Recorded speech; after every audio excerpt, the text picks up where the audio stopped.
Cacti are part of a special group of plants called succulents, who have a waxy coating on their leaves to help them store water. These plants could be a really cool addition to your backyard, and to give us some hot tips on how to grow them are my friends Jeremy and Jamil. Hi, I'm Jeremy. And I'm Jamil, and we're the Black Botanists. Today, we're inviting you to join us in our garden as we explore some of the amazing succulents we've got growing. There's over 25 families of succulents, and in those families, there are thousands of unique species. These hardy plants grow in some of the world's most extreme environments.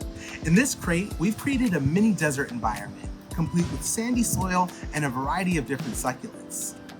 You'll notice that most of these have thick green leaves that are pretty different than your average leaf. Instead of wide, flat leaves like what you might find on a tree, succulents tend to have these thick green leaves that allow them to store lots of water for long periods of time. Let's take a look at this succulent. This right here is a jade plant, native to South Africa, where there is a long, dry season. Many succulents evolved in areas with low rainfall and high heat. This required them to develop an ability to store water and even prevent evaporation. So Jamil, what's the difference between a cactus and a succulent? Great question, Jeremy. For that answer, we have to look for areoles. Some succulents evolved to have large stems with small prickly spines. Those prickly spines grow out of spots called areoles.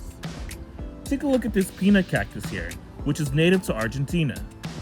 Instead of thick leaves, this plant has thick stems that allow the plant to store energy. The areoles have long spines or hairs that grow out of them, which help protect the plant from any unwanted visitors and also provide shade. Succulents are a great plant to grow because they're tough. They've evolved to be able to handle long periods without water and grow in some of the most barren soil on this planet. With that in mind, it's important to remember that succulents only like to be watered when their soil is completely dry. They've got all the water they need stored right in their leaves. They're also really easy to propagate, which means that you can turn one plant into many. First, take a cutting or leaf from an existing succulent. The next thing we want to do is leave our cuttings out in the sun for a few days. This will allow the ends to callus and will prevent them from rotting once we plant them in the soil.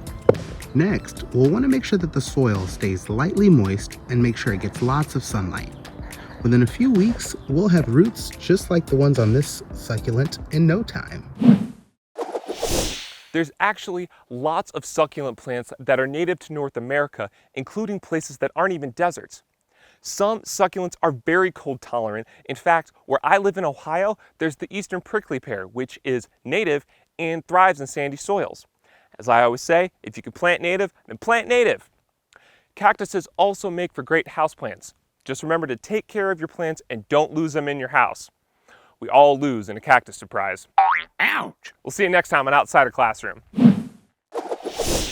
Want to learn more about our national parks? Then hit that subscribe button, friend. Stay up to date and catch bonus features by following us on Instagram @OutSCIder.